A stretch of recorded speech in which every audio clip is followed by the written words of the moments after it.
Comment s'embrouiller avec un garagiste en camping-car life. Un jour, ça devait arriver, le camion démarre pas.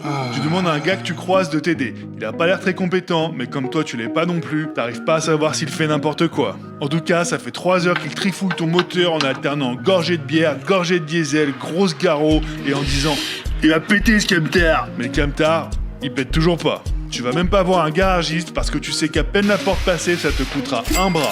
Qu'au moment où il posera la main sur ton camion, ça te coûtera l'autre bras et que tu seras coincé parce que conduire sans bras, c'est pas facile. Tu trouves le contact d'un mécano qui bosse au black et qui se déplace. Après 12 coups de fil, dont 5 sans réponse, 3 « Je te rappelle » et 4 « Ouais, en fait, je viendrai plutôt un autre jour », le gars finit par te donner un rendez-vous demain, 10h, devant le camtar. Ok. 10h, tu l'attends, évidemment, il est pas là. 10h30, tu oses l'appeler et t'entends sa grosse voix qui se réveille. Ouais, allô, c'est pourquoi? Ouais.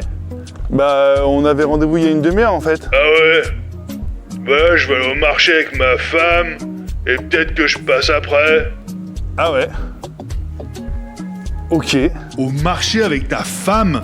Mais dis-moi que t'as un empêchement, invente n'importe quoi, respecte-moi. Y'a que les garagistes qui peuvent se permettre de pas avoir à inventer une excuse. Ils sont au sommet de la chaîne alimentaire humaine. T'as envie de lui demander s'il a eu une éducation. Mais tu peux pas, sinon ton camtar, c'est plus qu'une cabane mal garée. Le gars finit par se pointer à 15h. Il te demande si T'as un tournevis plat? il a même pas pris ses outils.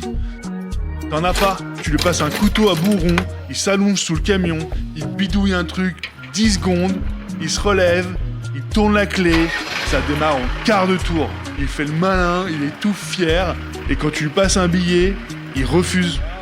T'as rarement autant détesté et aimé quelqu'un en même temps. Mon livre de